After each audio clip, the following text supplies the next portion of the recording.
My name is Angel Marie Kendall and this is my YouTube channel. If you're new to the channel, welcome and thank you so much for watching. Basically what I do here is document my journey towards financial freedom, as well as help others learn more about personal finances. Today, I'm going to share with you the story of how I asked my boss for a raise and got it. Increasing your income is one of the most important steps to take when finding financial freedom. It allows you to have more money to save and invest. But before I go into this story, I ask that you take 0.2 seconds of your time to hit the like button. It helps me get my content out to more people who are interested in learning about personal finances or who are on the journey towards financial freedom. So with that being said, let's get started. So I currently work at a small but fast-growing logistics company here in LA. For privacy reasons, I'm going to call it Logistics Incorporated. It's a Chinese-based company, so the work environment is a bit different than what I'm used to. What I mean when I say this is that it's a bit more challenging and demanding. For instance, employees usually don't take breaks, and it's normal to go overtime. I was originally hired as a customer service representative, but a few months in, I became responsible for additional duties at Logistics Incorporated. These additional duties included creating and managing the marketing at the company, creating training guides for new hires, planning company events, and a few other tasks that I was not originally hired for. These additional tasks became part of my everyday at Logistics Incorporated, and it took time away from my customer service work.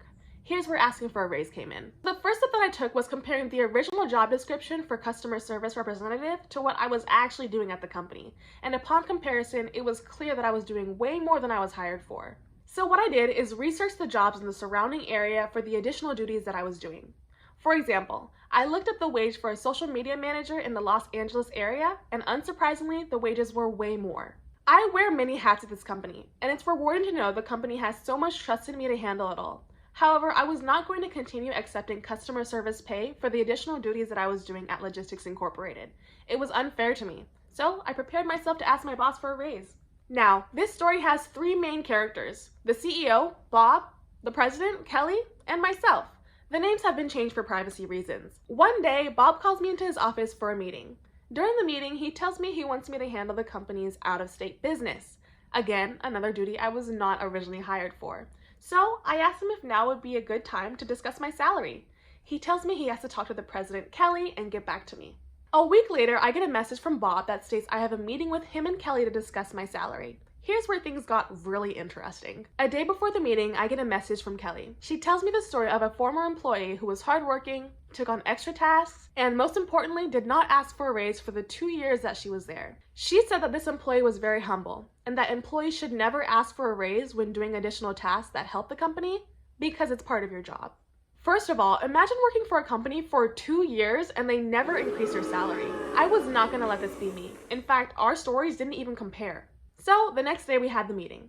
In the meeting, I had a sheet of paper with all the additional duties that I was responsible for, as well as the salaries of other people in the area who do the same work that I do. I went through each point on that piece of paper, explaining and giving them numbers on how my additional duties have been benefiting their company. It was a very short meeting, mostly filled with head nods and mm-hms from their end.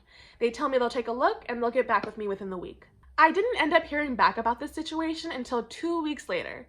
But within those 2 weeks, Kelly sends me another message. It was another long message, so to summarize it, she basically told me I'm a youngster who took this opportunity for granted and that she could easily outsource my work in China. I thought this message was highly inappropriate, and to be honest, I didn't know how to feel. After she said this, I stopped doing all of my additional duties and solely focused what I was hired for, customer service.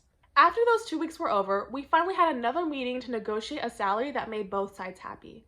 I was able to get the wage that I wanted, and they were able to continue benefiting from my work. I was able to add an additional $4,160 to my yearly salary. This was definitely an interesting experience and one that put me out of my comfort zone. But I'm glad I did it, because if I never built up the courage to ask for a raise, I probably wouldn't have got one for a long time. You have a 50-50 chance when asking your employer for a raise. The worst thing you can hear is a no. You cannot allow your employer to take advantage of you, because they will if you let them.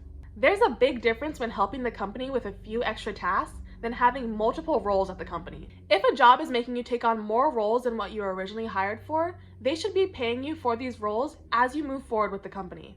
I know it can be intimidating and sometimes nerve-wracking asking your boss for a raise, but again, it won't kill you, and the worst thing that you'll probably hear is a no. And if they say no, ask your employer if you can revisit the topic in 3 months, or it may be time to find another job. I hope you learned something from this video, and if you're in a similar situation, remember, you have a 50-50 chance when asking your boss for a raise. I post a new video every Thursday, so please subscribe and turn your post notifications on. As always, I hope you have an amazing day, and I'll see you next week. Bye-bye.